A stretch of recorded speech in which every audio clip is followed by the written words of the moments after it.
Hello. I think we'll go ahead and get started.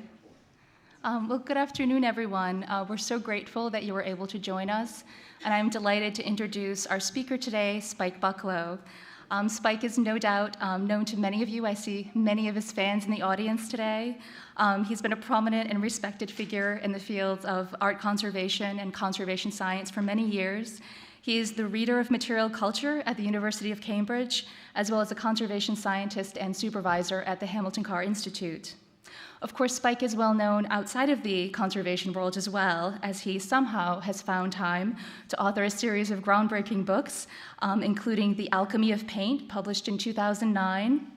His The Riddle of the Image of 2015 won the Ace Mercer International Book Award in the same year. And his Red, The Art and Science of Color came out in 2016 and was placed on the American Library Association Choice List of Outstanding Academic Titles. Spike's relationship with the Paston Treasure goes back to its almost 4-year stay at the Hamilton Carr Institute, beginning in 2005 when it was studied and conserved there. I was a student there at the time and did my thesis project on the Paston Treasure, and Spike was my supervisor. By the time I left, his obsession with the Pastons was deep-rooted, and since then, he has spoken of writing a book on the family and the painting. This book, The Anatomy of Riches, will be published in August 2018, which coincides nicely with the Norwich leg of the exhibition, The Paston Treasure, Microcosm of the Known World. Spike and I co-authored an essay about the painting's making for the exhibition catalog of this show, and I think I can speak for both of us when I say we're delighted and maybe a little surprised at how our technical study has been integrated into the exhibition and how it has been used to interpret the painting. It is, I believe, unusual in our field to revisit a subject more than 10 years after its conclusion, and with basically the same players, agree to do it all again.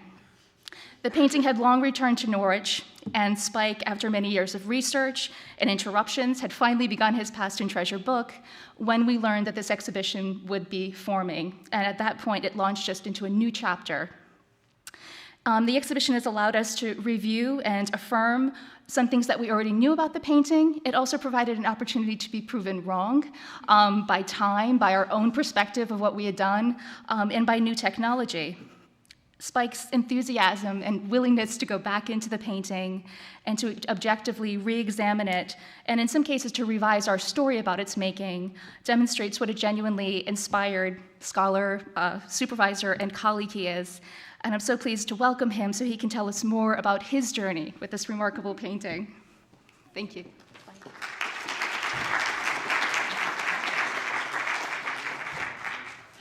Well, thank you for all turning up in spite of the weather, and thank you, Jessica, for that very generous introduction. Excuse me. My title is The Lives Behind the Picture, but I want to start off by briefly acknowledging some lives in front of it, including Daniela Leonard, who is here with us today from Chicago, and this is her about 10 years ago, looking at the it looks like a dental examination. But what we're looking at as conservators on a painting before a treatment occurs is things that other people might generally overlook. So, for example, the gold that you see here on the shell mount seems to have lost its glitter. And it's maybe more obvious on this example of another gold mount with the same paint having changed significantly. And once your eye is into this kind of detail, it becomes quite obvious. So this shell has a gold mount that looks okay, but I hope you can see the sea monster's head is kind of flattened. And this is a change in the behavior of a pigment. And my role with this painting about 10 years ago was to, amongst other things, analyze what it was made of. And so I took a tiny sample from this gold, looked at it down a microscope, and it turned out it was, you can see 2 crystals here, of arsenic sulfide. Now, that surprised me at the time slightly, because this was known to be a pigment that changes and was therefore, to me, in my ignorance, unexpected. But that was 10 years ago when one had to take samples, and thankfully Yale became interested in this painting, which allowed me to persuade two Italian scientists to bring some fancy new kit to look at it. And here they are in Norwich, scanning with a macro XRF. This, at the time, was the largest painting ever to be macro XRF'd. That record may have been beaten by now, but it was certainly quite a big job. And they identified, amongst other things, a map showing where all of the arsenic was in the painting. And it was, as I kind of confirmed my hunch, that it was in all of the gold of the shell mounts. But what was interesting to me was it's not in all of the gold. So it's not, for example, the gold tassels in the curtain, it's not on the servant's collar or his chain, and it's not in the clock on the right. So it struck me, it raised a question in my head about why this pigment was being used for the shell mounts, but not elsewhere for the same colour. And so I thought about it a bit, and it comes from a mineral called orpiment. And I vaguely speculated upon this, that it may have some connection with Jabirian alchemy. That's because Jabirian alchemy says that the metals are made out of three things, sulfur, arsenic, and mercury. And if you have two of them, you make orpiment, and if you have a third, it goes to gold. So was the artist using a pigment that was 2/3 on its way to being gold to depict gold? And of course, you have no way of addressing that unless you try and consider the lives behind the picture. And the methodological way in which you could do that, I chose the chaîne opératoire, which came out of French anthropology, as a way of looking at the thinking and lives behind artifacts like these prehistoric stone hand axes. It's a very useful methodology, and so I thought, well, you can apply it to a material like orpiment.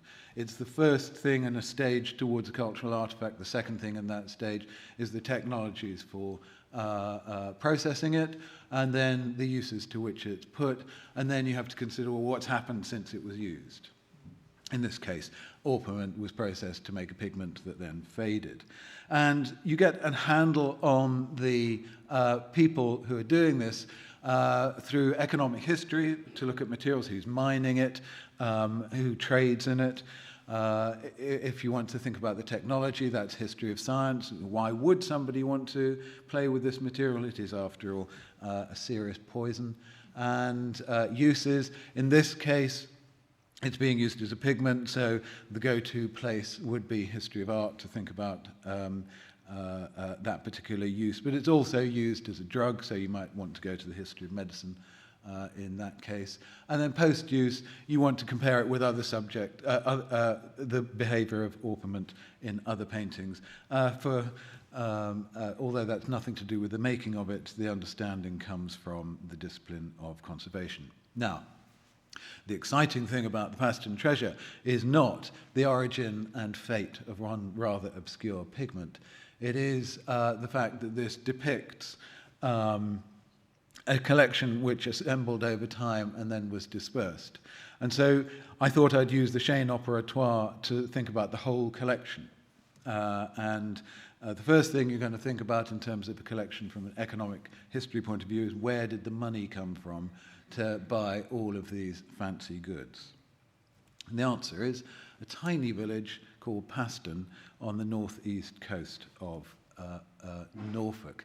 And it's a good start for a story about riches, because this area, it had the highest land values in England in the late 14th century, which is when the story starts, because it had very fertile soil, but also because it had great transport links. There were lots of very small navigable rivers. They all led to the North Sea, which took you to London, Rotterdam, and the rest of the world.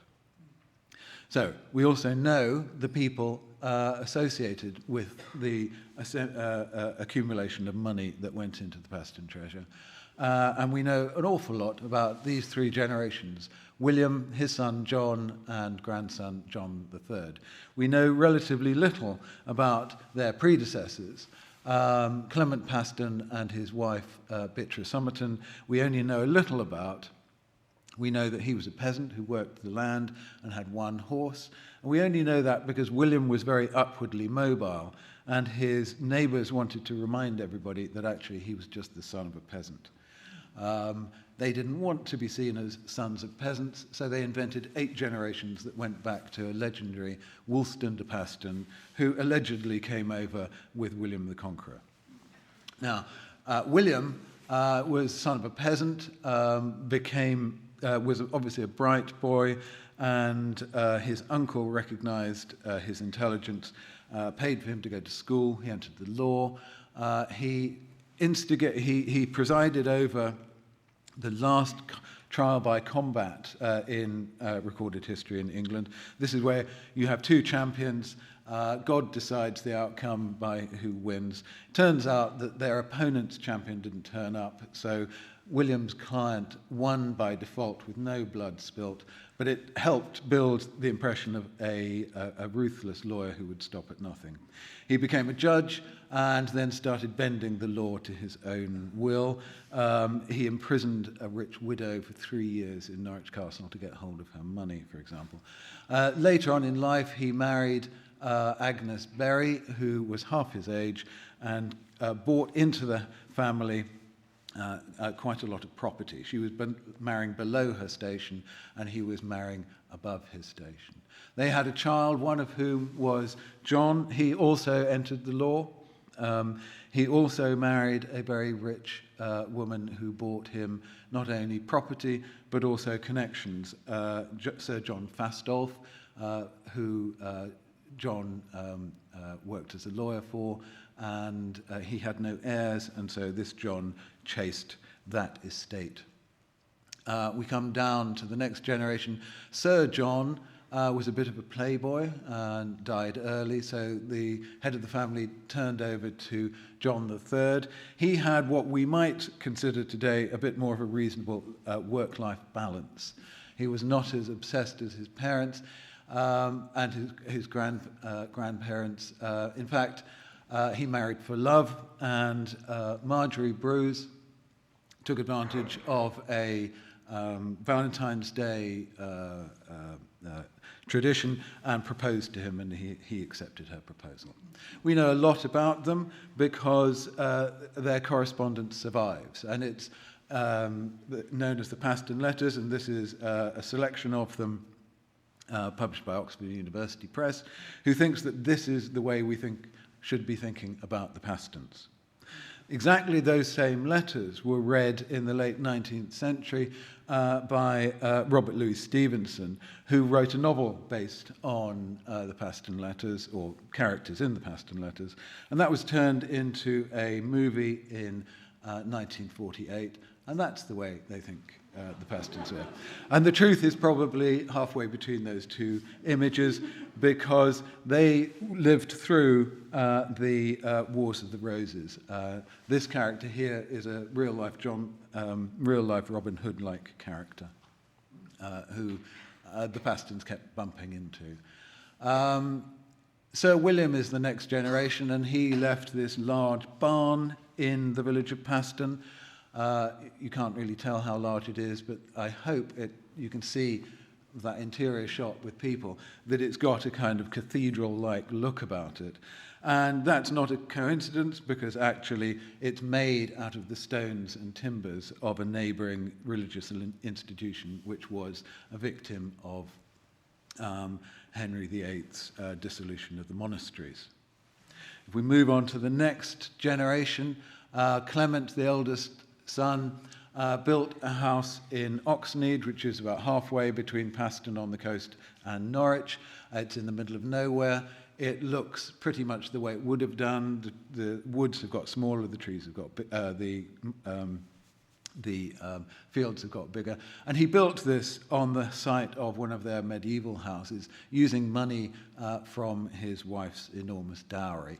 But he did have a day job. He was a sea captain, for Henry VIII, and whilst you can't see him here, he's in there somewhere. He seized a French galley and ransomed its commander, got 7,000 crowns and a number of objects that, although they're not depicted in the Paston Treasure, could be seen as the kernel from which the Paston collection grew. If we move on, it moves to a nephew, another William. William also left buildings that still exist today. In this case, he founded a school. It's still working today as a school, and its claim to fame is it's where the English maritime hero Admiral Lord Nelson was educated. So the family starts to shift away from its acquisitive mode towards a mode in which they are giving back to their community. I want to skip a few more generations and go straight to William, another William, who went to Corpus Christi in Cambridge at the age of 14, and from there was there for 3 years, returning to Oxnead, which looked something like this, according to his mother, furnished with graces as a bee comes laden to the hive. The Paston letters are very famous for the period in the Wars of the Roses. They're less famous in this period, but they did continue to write to each other.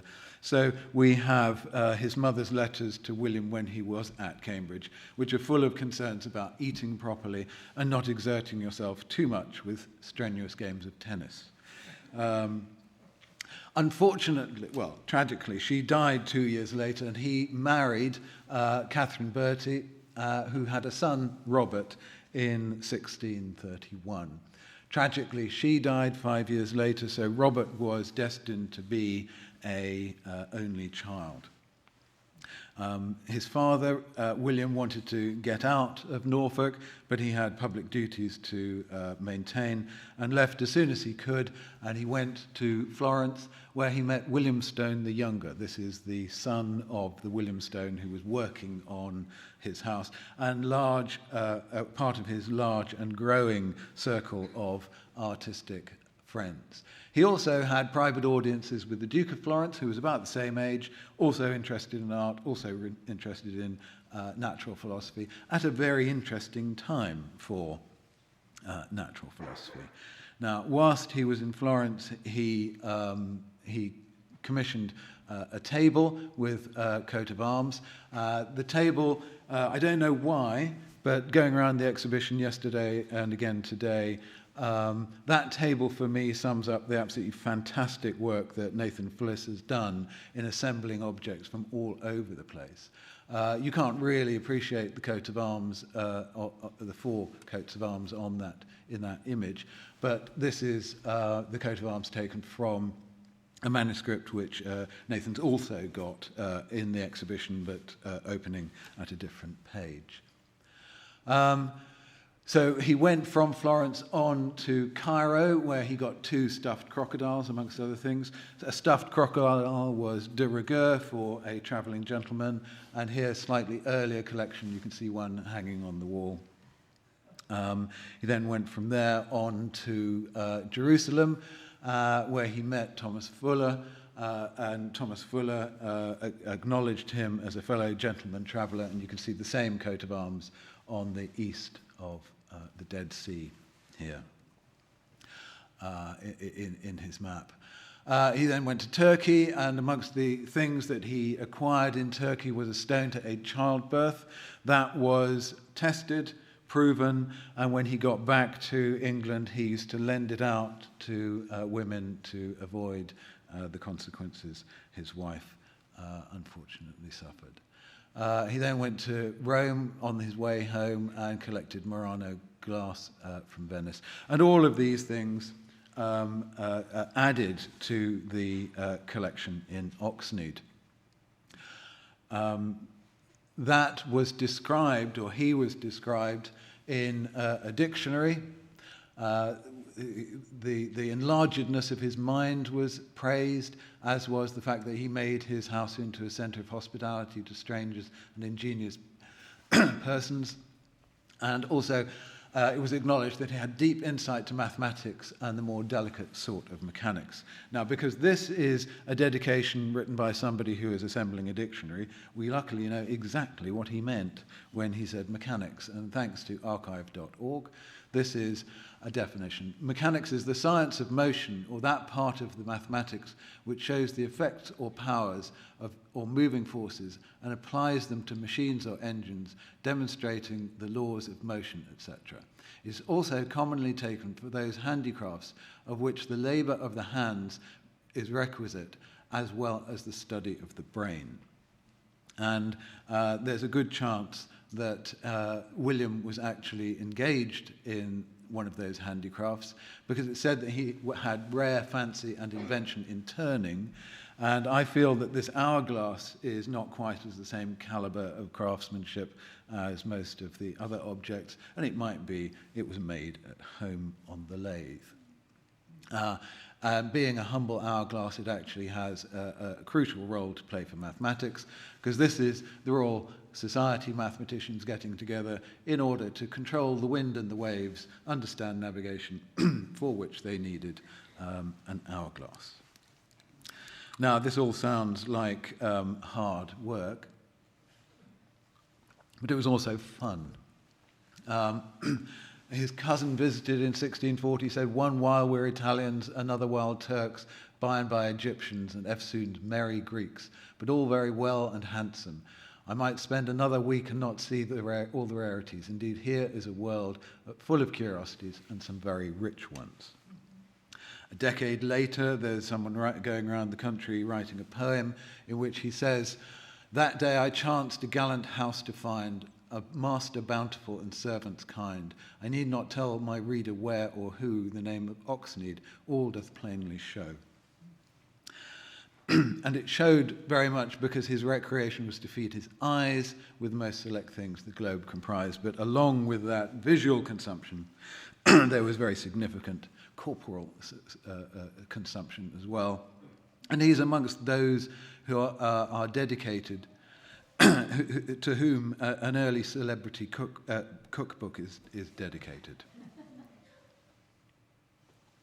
So it's not surprising that the Paston Treasure painting contains great objects from around the world, but also lots of food with at least 4 different varieties of grapes.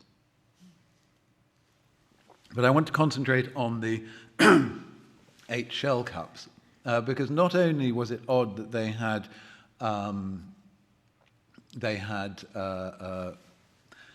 ornament in them, but also they were the very first things to be painted in the whole painting. And quite surprisingly, not surprisingly, sorry, they're treated in many different ways. This is intact shell that's mounted. It's intact because it's a turban shell, it's green. William had been to Cairo. He knew that the only people qualified to wear a green turban were the direct descendants of Muhammad. So this one's intact. This one is engraved. It is, in fact, an engraving that comes from an alchemical manuscript, and it's of a woman holding a golden ball. And there's a moral side to this, which is being trapped by riches. And that is reinforced with this one, which is stripped down to the mother of pearl, because the creature that lived in here lived in a thing of great beauty, but could not escape from it, and was only liberated by death. And the Pastons may well have felt a bit the same, that they were living in a gilded cage. And what's perhaps surprising is that some of them survive today. So this one's usually in Norwich, this in Amsterdam, and this in Delft. And thanks to Yale, they are now reunited for the first time in 350 years. But why this interest in shells? There are 2 ways of looking at it. And I don't speak or read Old Dutch, but one of the ways of looking at it is in the caption on the left, which I am assured says, "A fool and his money are easily parted." And I'm sure the Pastons wouldn't look at it that way. They're much more likely to look at it the way on the right, where the caption is, "To compare small with great things." In this case, the small things are the two garden snails who are heraldic supporters, with spiral world shells. And the great thing you compare them with is the motion of the planets in the heavens, which are also spiral. So it might sound kind of cute that what you're doing is looking at shells to understand the cosmos, but they were seen as things that manifest the unfolding of time and space in their construction.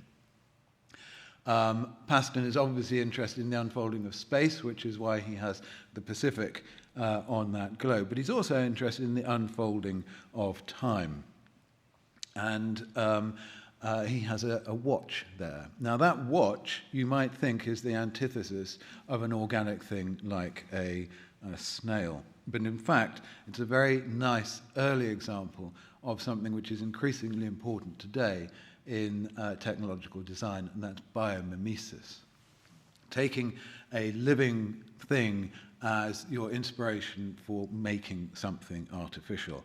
The example that we're probably most familiar with is Velcro, which is inspired by how plants distribute their seeds on passing fur of animals. And the idea that a clock has a biological origin is not completely lost, because when one flies across the Atlantic, one is reminded of one's body clock, a concept that's not quite dead, even though it gets a bit iffy. And obviously, the Pastons weren't the first people to be interested in shells. There's a very long history, and it continues after them.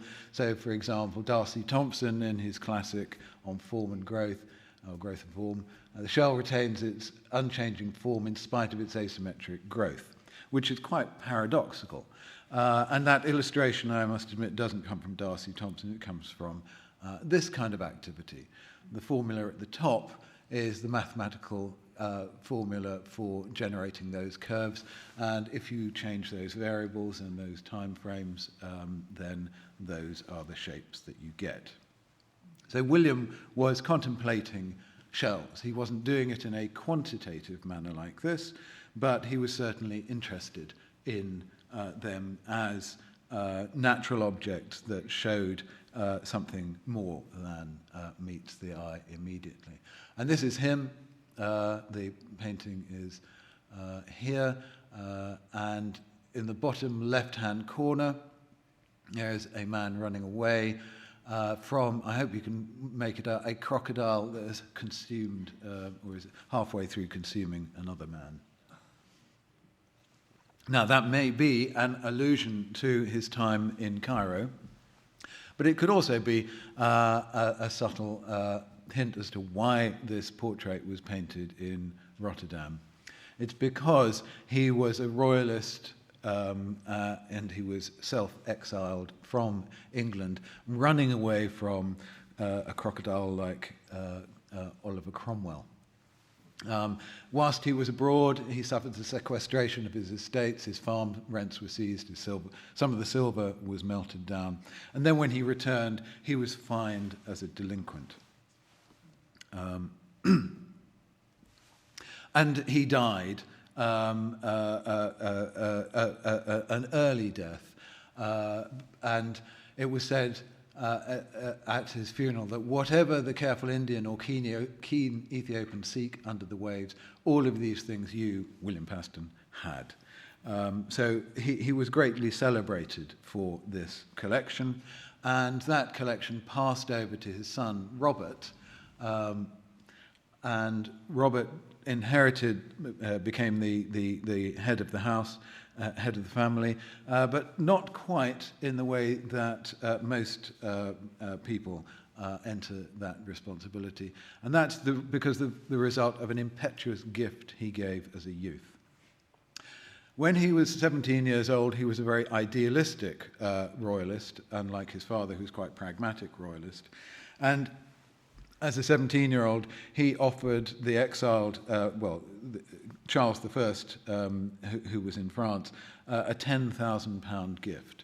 That's a massive amount of money. It's more than his father lost through all of the sequestration, etc. And of course, he didn't have that money, and neither did his father. His father had to sell a number of properties to raise that gift to send to the future Charles II. And the price he extracted from his son was to give him no financial control over the family's estates whatsoever, and that they passed straight over to Robert's son, another William.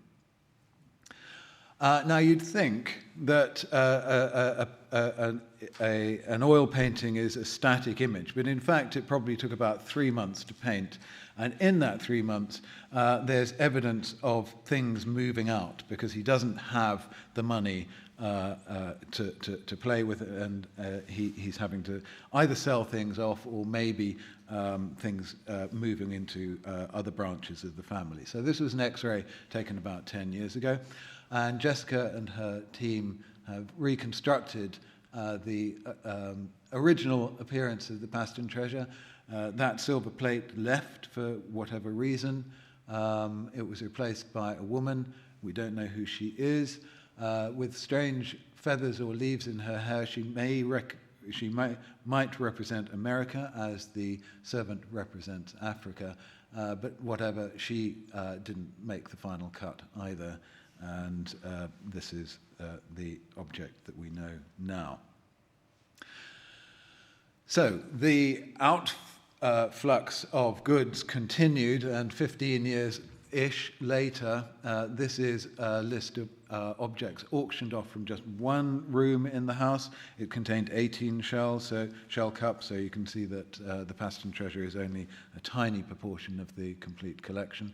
It raised £1,300 at an auction which was attended by the Paston's neighbours, who were not generous, to say the least. So these are not necessarily good prices, but to put them in perspective, average person's annual expenditure was about £6.50.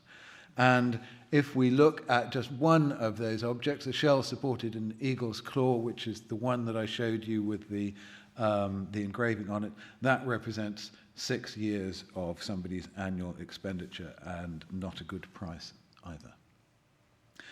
Now, stuff was being sold off in large part because Robert Paston had very little control over the entire estate, and everything seemed to marshal against him, even the heavens.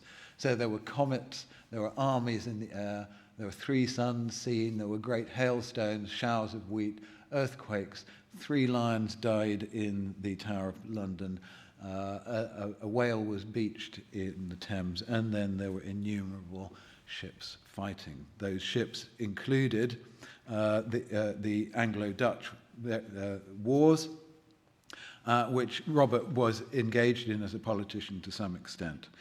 He had no financial control, he was in politically hostile territory, and he was essentially worn out by the times in which he lived, and died prematurely. And I just want to quote a little bit from his daughter's letter to her mother on his death. And she said, "Perhaps if my dear father had contented himself with a wholesome air of poor Oxnead, without troubling himself with affairs of state, your ladyship would not now be a widow." When he died, the estate moved on to his son William, who had financial control but didn't seem to exercise it, and the downward spiral continued, and all of the portents continued. In his case, the fighting of ships was not the Anglo-Dutch Wars, it was the Jacobite William and Mary conflict. And he was, of course, on the wrong side all of the time. He was a very charming and learned man who has been called the bankrupt bibliophile, and when he died, he was universally lamented by all that had the happiness to know him. So he was predeceased by his children and brothers and sisters, so that was the end of the Paston line. So we have the complete Paston line here associated with the collection. It starts with a totally fictitious character. We then come to somebody who's born poor, was rapacious and litigious. We then come to someone who's born rich, generous and hospitable. and it ends with someone who is charming but dies in poverty. And I was interested in this because there are so many stories. In fact, you're spoilt for choice with the Pastons. And I've tried to divide it up in ways that reflect the fact that truth can be stranger than fiction. So I've got one chapter in the book that is not available, which is a rags to riches story from a 15th to a 17th century William. And then the story from the 17th century William to the 18th century's William as a tragedy. And my main focus is on Robert, because that's where the tide turned. And I felt reasonably justified in trying to think about this in terms of, plots, because not only had they been inventing fictitious ancestors, but also we have to remember that Robert Louis Stevenson, when he read it, turned it into fiction. And the whole thing actually is bookended with two acts of piracy. The collection starts with Clement Paston's piracy, and it actually ends with the ruins of the house being bought from the proceedings of another act of piracy. So one could look at the economic history side of the Paston Treasure as a complex bit of money laundering between two bits of state-sponsored terrorism. But that's probably not the way they saw it. This is the Oxnead in which Robert lived, and he had the great good fortune of having a wise friend, neighbour, and family doctor and mentor in Robert Brown. And Robert Brown would have had a much more philosophical way of looking at it. This is, for example, something he said: "Generations pass whilst some trees stand, and old families last not 3 oaks." And indeed, that was true of the Paston family. Now, up to now, I've talked about the collection of the gathering together of these objects, and then their scattering. And I haven't said anything about the picture itself, which is a snapshot at the kind of zenith of this collection. And I haven't said much because actually art historians haven't said much. This has been a very neglected painting up until now. But those who have said things have usually been rude about it. So this is Keaton Kremer, who says it can heap together in reckless and uncritical profusion. Now, I can understand where he's coming from, but I think it's slightly missing, majorly missing the point of this painting. And it's essentially because this painting does not satisfy our expectation of single-point perspective. We know that this is a very methodically produced painting, but it is not guided by single-point perspective. If we were to see maritime gear and food on a table, we'd expect to see something like this, which is single-point perspective from a 17th century Dutch artist. But actually we have a patron who, although he knows all about great art, chooses not to use single-point perspective, but models it on this, which is a late 16th century English kitchen scene, which completely ignores ideas of perspective. So I found this a fascinating painting because it's like the meeting of two cultures in the meeting of two people. It's a collaboration, I believe, between a patron and an artist who have different views of the world. And to get some idea about those different views of the world, I sought guidance from Robert's friend, Thomas Brown. Now, Thomas Brown wrote an awful lot, so we can be quite sure about what he thought about things. And this is, in fact, this is another opening from a manuscript that's upstairs. And I've chosen him because he is said to have written a literary version of the Cabinet of Natural and Antique Curiosities, assemblages held together by the taste and inclination of the collector. In other words, what holds the Paston Treasure together is not single-point perspective. It is the taste and inclination of the collector. And I have focused my thinking in terms of Thomas Brown on this book, which is The Garden of Cyrus. The Garden of Cyrus is a manual telling you how to plant an orchard. And the image you see on the left is a kind of aerial view of the ideal orchard, with each circle being a tree and the lines between them being their relationships. And it is a tessellation, this pattern is a tessellation of a quincux. And the quincux is a pattern of 4 dots with one in the middle. And Thomas Browne, in what some people have said is his masterpiece, but what most people have said is almost totally unreadable, has found this quincux pattern everywhere, and obviously tried a lot of people's patience in his writing about it. I just want to point out one example of the quincux. It is Christ's wounds. He has 4 wounds 2 in his hands, 2 in his feet, and then he has a 5th wound in his chest.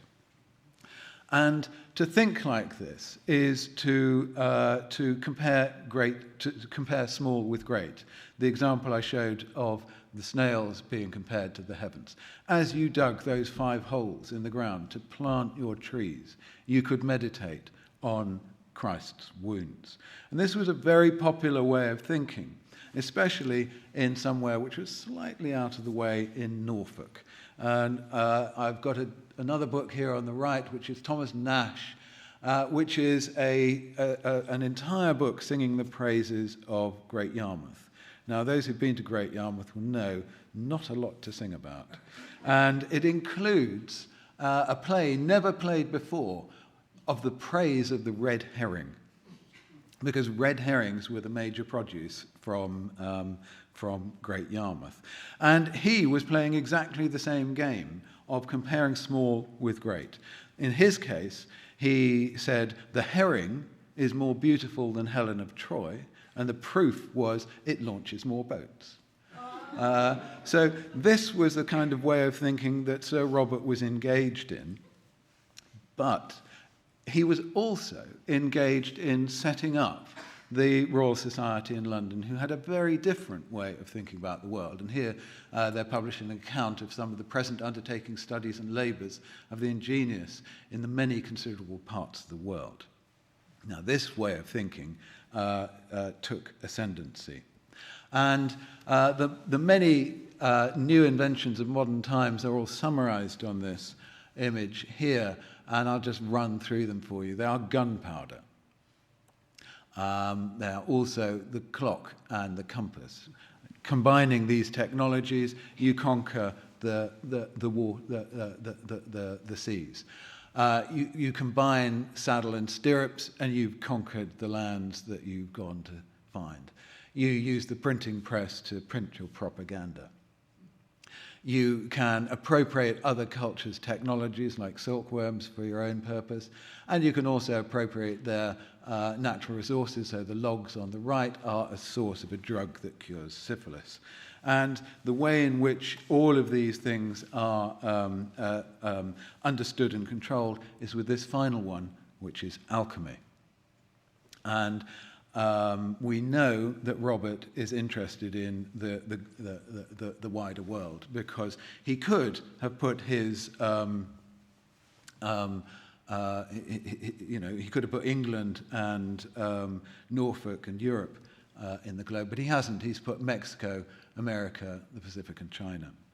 We also know he's interested in alchemy, because here in Yale, there's a book of recipes in his own hand, and almost at random I picked a page to show you. Here's a recipe for making spiritus salis. This is the equivalent of arsenic in the composition of metal along with mercury and sulfur. It is an explicitly alchemical recipe. He's written it in Latin so that not everybody can read it. And there are 3 other recipes. A varnish for wood may be something that he's applying to a turned piece of wood like the hourglass. A way of laying it on, which tells you how to do it, and at the bottom, to make a pure red. And he said, take the best vermilion of Spain, grind it well with a 1/3 part of Lake of Venice. Now, vermilion of Spain is a pigment made of mercury and sulfur. So you can see there is a connection in his head on this page between a pigment that's being used and the philosopher's stone and gold. And this brings me back to where I started, which was the map of arsenic. Here we've got a detail, and I'm showing you three elements. The arsenic is this time depicted in green, and you can see it on the shell cups. The mercury is red, and that mercury corresponds because both of these are sulfides. So we've actually got 3 out of the 4 elements here that are making gold. I can't put 4 on because it's a 3-channel RGB image, so that's my excuse. But that lobster is not the best vermilion of Spain. Vermilion is known to discolour, but I've never seen anything discolour quite so spectacularly. So one is inclined to speculate that maybe this is a vermilion that has been adopted for some kind of alchemical experimentation and continues to change as it is on the painting. Now, because this is RGB, I've put in a third channel, and the blue colour here is cobalt. And I've put that in for 2 reasons. One is because we tend to think alchemy doesn't really work, doesn't really matter, and we don't care if it's Jabirian alchemy or Paracelsian alchemy. But the cobalt gives an idea of the global vision of 17th century alchemy and its ambition. Because this is a blue pigment, cobalt oxide is a blue pigment, and I just want to very quickly, because I've got an eye on the clock, run through where that cobalt oxide is in Europe. The oldest piece I know of is 3,500 years old.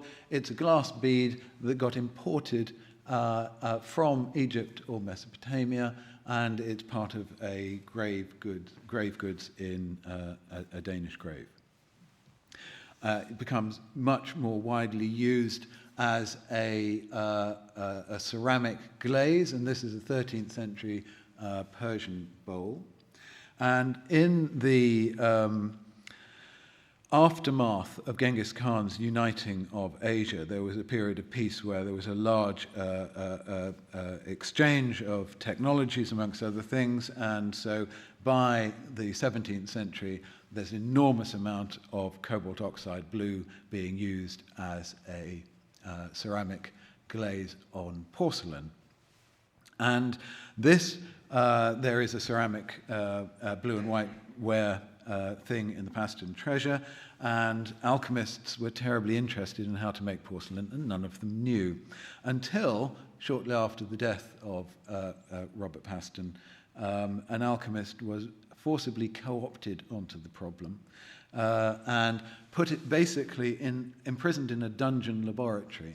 And above his door he said, "God the Creator has made a potter out of an alchemist." He was instructed to work out how porcelain was made. It took him 7 years, and that's where the European blue and white ware comes from. Now, what's interesting to me is that unbeknownst to Robert Paston, the blue pigment that is used to depict that blue and white porcelain is exactly the same chemical as was used by the Chinese to make the blue and white porcelain. Now, I'd be very unfortunate to end a story about Paston about something he didn't know. So I want to very quickly say something he most certainly did know about. And that's the red in the curtain. He knew all about red textiles because in his day, Norfolk and Norwich Norwich was the second city in England, and they were very rich because of the textile trade. They had the combination of good contacts with the Low Countries and also lots of wool, sheep. So he knew that the pigment that is used in this painting to depict that red textile was extracted from a red textile. He also knew that the colour got into that red textile as a result of the second biggest transatlantic trade at the time, which was dried insects from Mexico. He has Mexico on his map. He also has China on his map. The exhibition upstairs is called A Microcosm of the Known World. I think that's an extraordinarily appropriate title. Not only is it this painting a microcosm of the known world in terms of the things that are depicted on it, but also, if we are to compare great, a large painting, with small, a grain of pigment, it is also a microcosm of the known world in terms of the things which are used to make it. Thank you for your indulgence.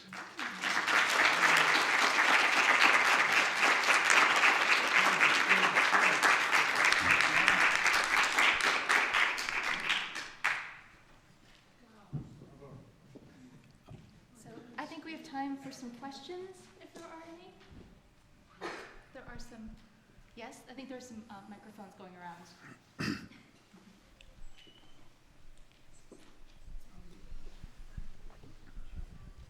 I wanted to ask if you had any information on the servant, who's a prominent figure.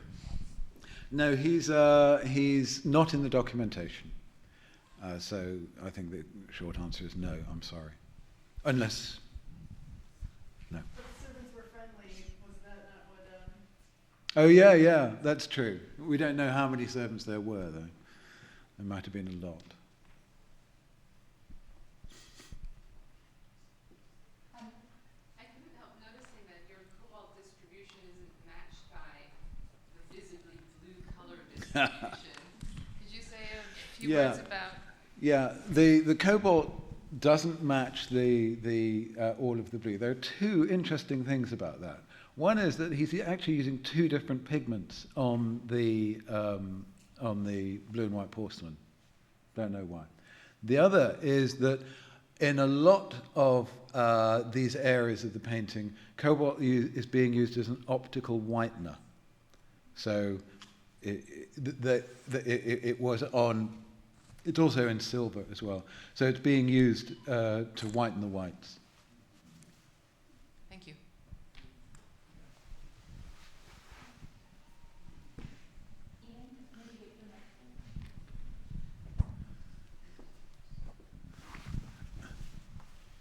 I was very interested in the comments about Sir Robert and Oxnead Hall and the fact that, you know, the house somehow represented his generosity, his hospitality, and his scholarship.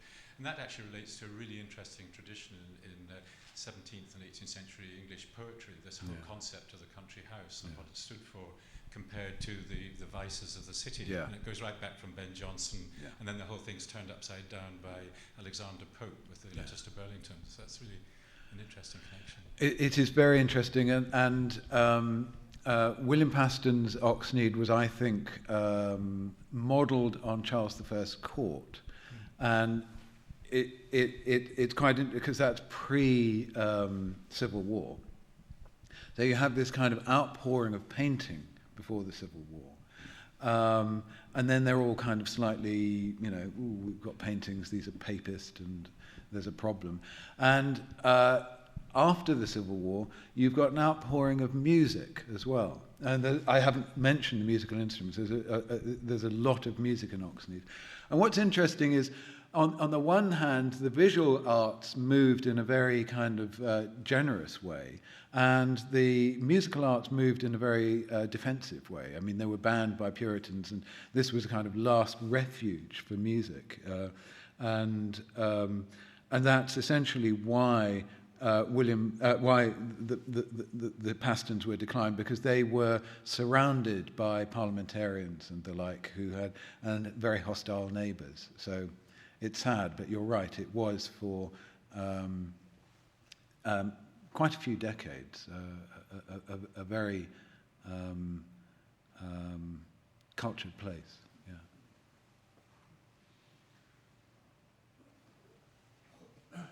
I'll just make, sorry, go ahead. Just a comment on the servant would undoubtedly be connected with the history of slavery in Britain, in some way. In some way, we don't. The settled population of people of African descent in London at this time was 1%.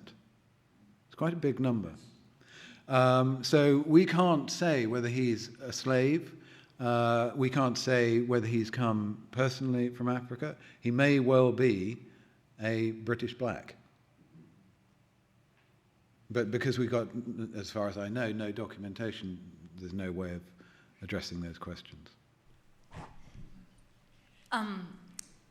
It's wonderful to have you here, Spike. And I have just a quick comment that I might make about the presence of this figure in the painting, and that is that there is a superb essay in the catalog. Yes, there is. By Esther Tyson, and I would recommend that you take a look at it, because I think it may answer some of the questions that you have about the presence of this figure in the painting.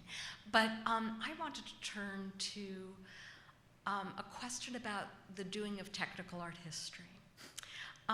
This is a really extraordinary project, because you have been working on this painting for such a long time, Spike, and Jessica, of course, has as well, in a lab that starts as Ian's, Yes. and that turns to yours and comes back to Yale through this project. And one of the real pleasures that I've taken in this project has been to think about your work, your collective work, as technical art historians, and the doing of social and cultural history. Because in a way, what your project demonstrates so beautifully is that the marriage of the development of technical art history parallels, and I think you demonstrate so perfectly, the development of social and cultural history within our own academic culture. And it isn't, I think, the way that we think about those parallel tracks in the doing of history, historiographically at all. We think of technical art history as a technical study, and the development of social and cultural history as something that happens in the academy. But I think what you've proven through your work is how absolutely fundamental technical art history is to the doing of social and cultural history. And I'd love you to comment on that. Well, first of all, Amy, thank you very much for your vision in seeing that this was a project worth doing. I think I'm deeply grateful for that.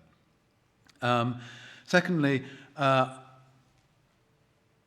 not a great fan of the term technical art history because it is very limiting. Art history is a qualification of history. Technical art history is a qualification of a qualification. I don't think it is helpful to make silos. I think it's much more helpful if one can join up and do joined up thinking. And I am very grateful to you and for Nathan in enabling Jessica and me to see what we do as integral to your program of work. Tiny little things like the fact that our joint chapter is not the appendix at the back of the book is absolutely great. But unfortunately, quite a lot of it is, a technical chapter, an appendix at the back of the book. So I think this, I'm really impressed by this, and it's not because I've been studying the Pastons forever, because I haven't. I did it a bit, I got onto the other stuff and I come back. So I admit to maybe 4 or 5 years, but not too much more than that. But this is, I think, an extraordinarily groundbreaking exhibition and catalogue because of the way it's enabled the integration of technical art history. And I hope others follow in the pattern that you have established. My own work I try and do, on my own, but to do something collaboratively with a team like this has been absolutely brilliant, and I'm very grateful to have been had that opportunity. So thank you very much.